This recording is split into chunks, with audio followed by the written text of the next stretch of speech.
गांव की मिट्टी, टूटी फूटी गलियां, कच्चे घर, इन्हीं के बीच रहता था रामू, एक गरीब मजदूर। उसके पास कुछ नहीं था, बस पत्नी और छोटी सी बेटी जिसकी मासूम हंसी ही उसकी जिंदगी थी। लेकिन पेट की भूख अक्सर उस हंसी को छीन लेती थी। कभी खेतों में हल चलाता, कभी ईंट भट्ठे पर पसीना बहाता। दिन भर की मेहनत के बाद शाम को उसके हाथ में मुश्किल से 2 रुपये आते। घर लौटते ही छोटी बेटी दौड़कर पूछती, आज मेरे लिए मिठाई लाए हो? कल जरूर लाऊंगा बिटिया। रामू, कब तक ऐसे चलेगा? दिन रात मजदूरी करके भी रोटी आधी पड़ती है, चूल्हा मुश्किल से जलता है, बच्ची बड़ी हो रही है, उसके लिए भी तो कुछ सोचना। और कर भी क्या सकते हैं, यही हमारी किस्मत है।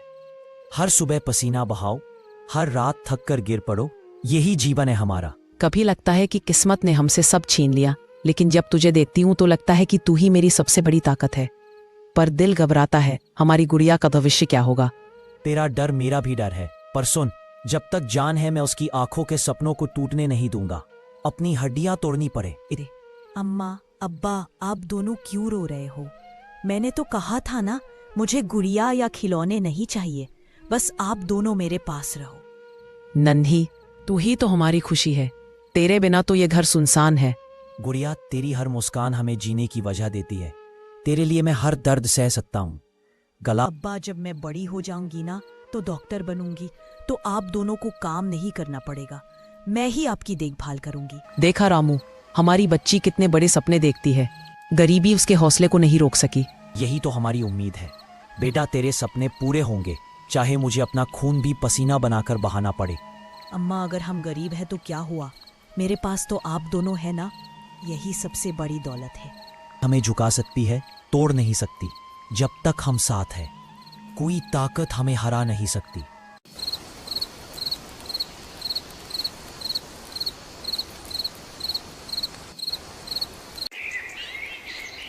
सुबह का समय था।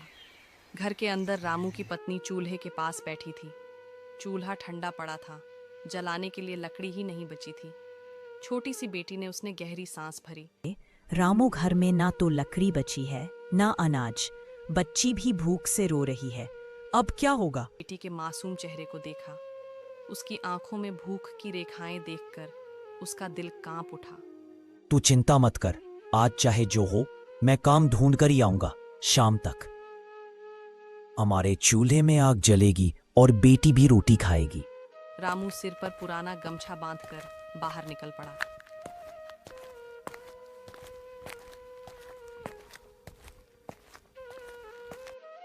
गांव की संकरी गलियों से होकर रामू जमींदार हरिदास के घर पहुंचता है। दरवाजे पर खड़ा होकर वह धीरे से खटखटाता है। अंदर से आवाज आती है, आओ रामू, अंदर आओ।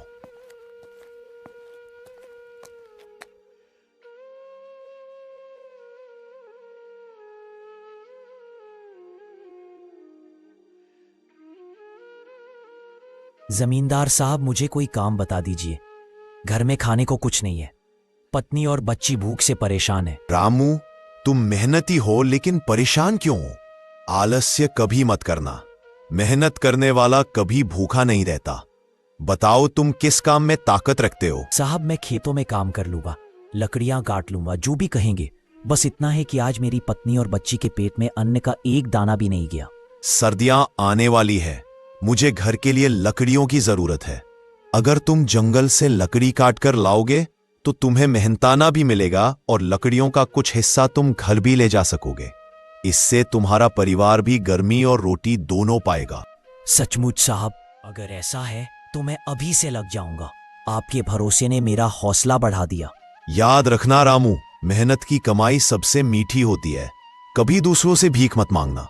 ईमान और मेहनत इंसान को हमेशा सम्मान दिलाते हैं। धन्यवाद जमींदार साहब, आज आपने न सिर्फ मेरे परिवार की भूख मिटाई, बल्कि मुझे यह भी सिखाया कि कठिनाइयों में भी हिम्मत नहीं छोड़नी चाहिए। रामू सिर झुकाकर प्रणाम करता है और काम पर जाने की तैयारी करने लगता है। जमींदार संतोष से उसे जाते हुए देखते हैं।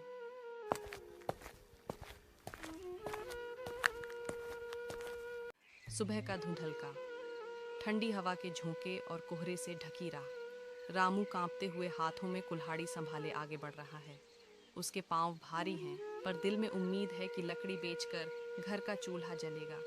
तभी पीछे से आवाज आती है, अरे रामू, इतनी सुबह कहाँ निकल पड़े? जमींदार साहब ने कहा है लकड़ी चाहिए, मजदूरी मिलेगी तभी घर में बेटी और पत्नी को 2 निवाले मिल पाएंगे। लेकिन भाई, इतना भारी गट्ठर अकेले कैसे उठाओगे? जब बेटी भूखी हो तो बोझ भी हल्का लगता है दोस्त। उसके चेहरे पर हंसी देखो, बस वही मेरी ताकत है। साथ ही कुछ पल रामू की ओर देखता है। उसकी आंखों में थकान और जज्बा दोनों पढ़ लेता है। रामू, ये काम अकेले मत करना, थक जाओगे और चोट भी लग सकती है। तो और करूं भी क्या, भूख किसी इंसान के इंतजार थोड़ी करती है। साथ ही थोड़ी देर सोचता है, फिर मुस्कुराकर रामू को बोलता है, तुम एक काम करो, मेरी बैलगाड़ी ले जाओ, बैल खुद जंगल का रास्ता पहचान लेंगे। तुम बस लकड़ी लादना, गाड़ी खींचना बैलों का काम है। क्या सचमुच तुम मुझे अपनी गाड़ी दे दोगे? अरे भाई, जब बात बच्चों की भूख की हो तो गाड़ी घोड़े सब तुम्हारे हैं। तुम्हारी बेटी की मुस्कान ही असली दौलत है। तेरा ये उपकार मैं कभी नहीं भूलूंगा। आज तूने मेरी बेटी की जान बचा दी। उपकार वपकार कुछ नहीं, यही तो दोस्ती है। तुम सच्चाई और मेहनत के रास्ते पर चलते हो। हाँ, मेहनत ही मेरा सहारा है। अब तेरी मदद से मैं और हिम्मत से काम करूंगा। रामू अब हल्के कदमों से आगे बढ़ता है, चेहरे पर आत्मविश्वास और आंखों में बेटी का चेहरा। रामू जंगल की ओर पहुंचा। ठंडी हवा अब उसे रोक नहीं पा रही थी। पेड़ों के बीच हल्की धूप छनकर जमीन पर पड़ रही थी। रामू ने कुल्हाड़ी उठाई और मजबूत हाथों से लकड़ी काटना शुरू किया। हर चोट के साथ उसे अपनी बेटी की मुस्कान दिखाई देती, जैसे कह रही हो, बाबा तुम हारना मत। लकड़ी के टुकड़े गिरते जाते और रामू का गट्ठर धीरे धीरे भरता गया। पसीने की बूंदें उसके माथे से टपक रही थीं, मगर उसके चेहरे पर संतोष था। वह जानता था कि यह मेहनत उसकी बेटी के लिए रोटी और उजाला लाएगी। लकड़ी का गट्ठर रखा हुआ था। बैलगाड़ी की बेल्ट थोड़ी ढीली थी और लकड़ी हिल रही थी। रास्ते में ही अम्मा दिखाई दी, झुकी हुई पीठ, आंखों में चिंता।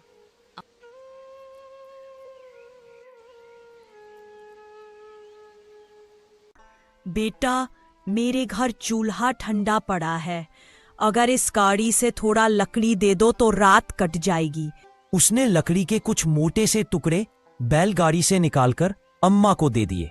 रामू, अम्मा लीजिए, अब आपका चूल्हा चल जाएगा। अम्मा, भगवान तुझे खुश रखे बेटा, तेरे घर में कभी कमी ना आए।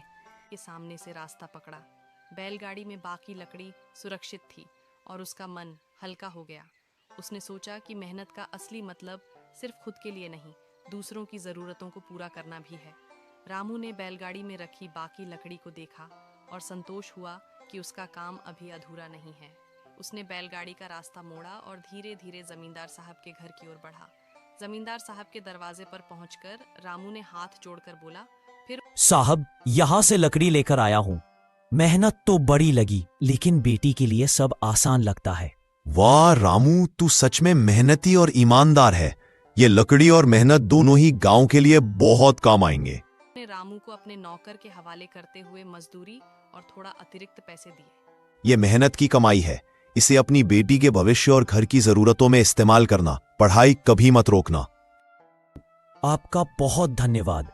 अब बेटी को भूख भी नहीं लगेगी और शिक्षा भी मिल सकेगी।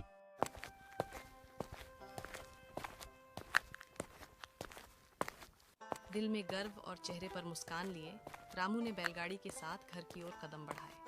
रास्ते में उसने सोचा कि मेहनत और ईमानदारी कभी बेकार नहीं जाती। आज उसका छोटा सा योगदान उसके परिवार और अम्मा दोनों के लिए बड़ा असर ला रहा था। धीरे धीरे गांव की ओर चल पड़ा। सूरज ढल रहा था और रास्ते में हल्की हवा चल रही थी। उसका मन हल्का था क्योंकि उसने आज न केवल मेहनत की बल्कि दूसरों की मदद भी की।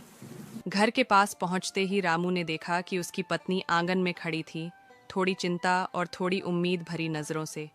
उसकी बेटी भी पास खेल रही थी, लेकिन आंखें बार बार रामू की तरफ उठ रही थीं। हमारी मेहनत अब सही दिशा में जा रही है। आज सिर्फ लकड़ी का काम पूरा हुआ और कल से हमारी समोसे की दुकान गांव में सबके काम आएगी। हमें बस साथ रहना है। मसाले, तेल और लकड़ी सब कुछ लेकर दुकान शुरू कर दूंगा। अब चिंता मत करो। हाँ, हम तीनों साथ हैं। मेहनत, ईमानदारी और धैर्य, बस यही हमारी ताकत है। कल से नया काम शुरू होगा और बेटी के लिए भविष्य मजबूत होगा। तीनों ने मिलकर योजना बनाई। रामू कल कहाँ से सामान लाएगा, कौन कौन सी सामग्री सबसे पहले तैयार करनी है और कैसे ग्राहकों का स्वागत करना है। घर में हल्की सी उम्मीद और उत्साह की हवा फैल गई। रामू, आज तुमने सच में हमारी जिंदगी बदल दी। हाँ, हमारी मेहनत और ईमानदारी का फल अब दिखेगा। अब सिर्फ काम शुरू करना बाकी है।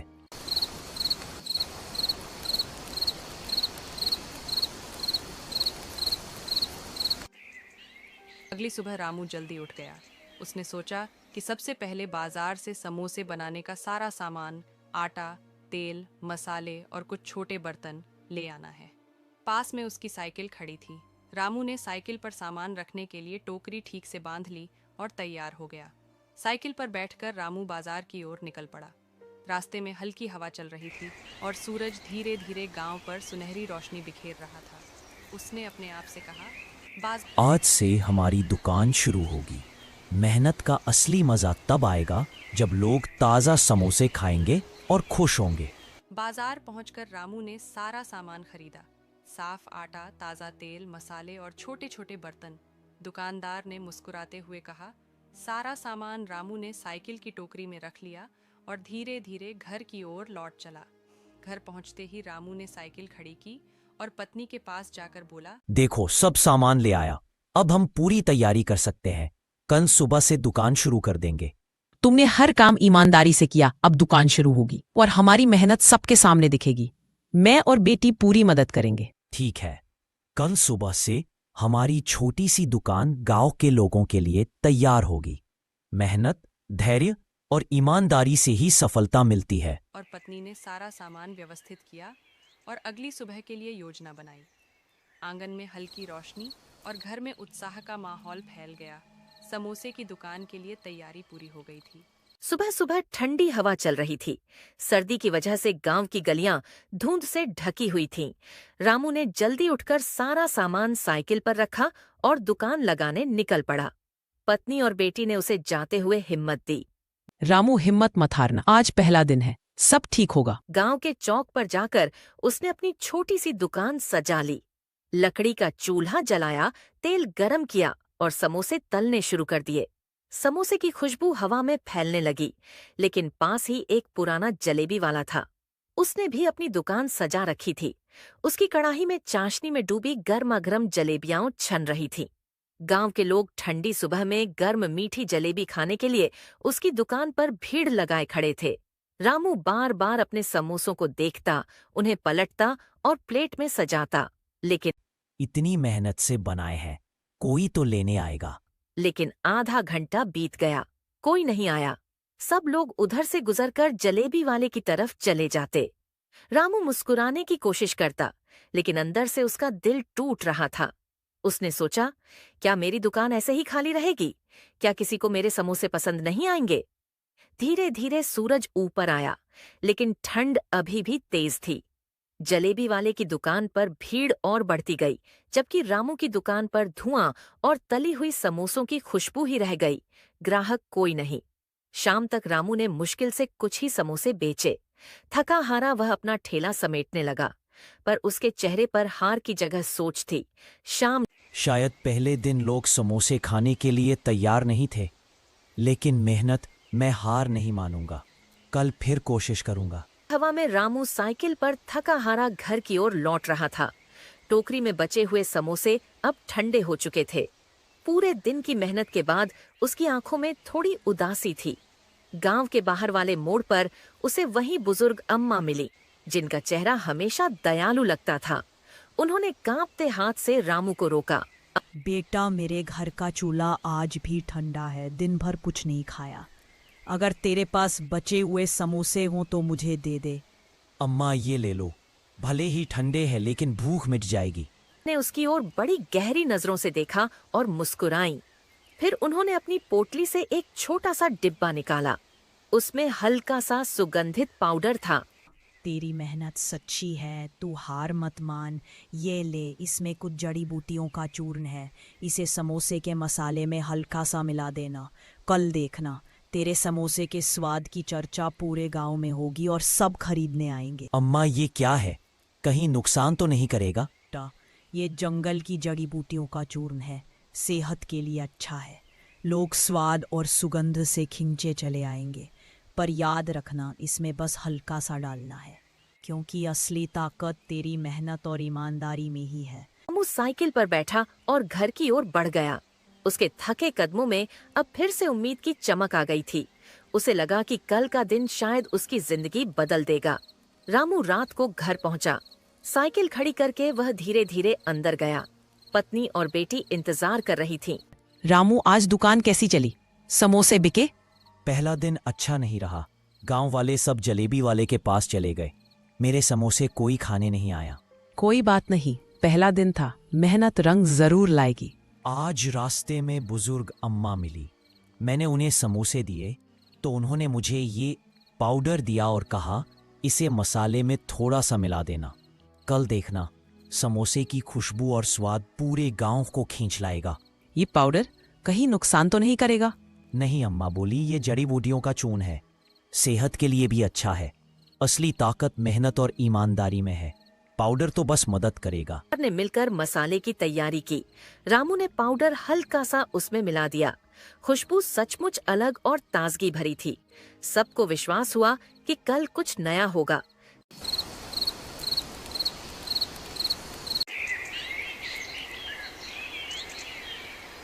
सर्दी अभी भी थी, लेकिन गांव के चौक पर जैसे ही रामू ने चूल्हा जलाया और समोसे तलने शुरू किए, खुशबू चारों ओर फैल गई। पास खड़े लोग एक दूसरे से बोले, अरे ये कैसी खुशबू है, बड़ी आलन सी है। रामू के समोसों से आ रही है, चलो एक चक्कर देखते हैं।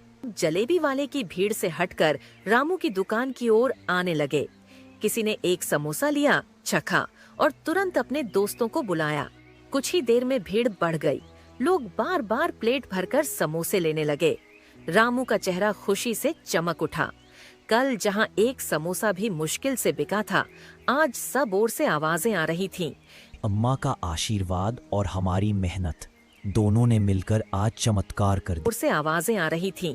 जलेबी वाले की दुकान पर भीड़ लगी रहती थी। अब वही भीड़ रामू के समोसों के लिए उमड़ती थी। हर कोई कह रहा था, रामू के समोसे लाजवाब हैं, गर्मा गर्म और स्वादिष्ट। रामू के चेहरे पर मेहनत की चमक थी।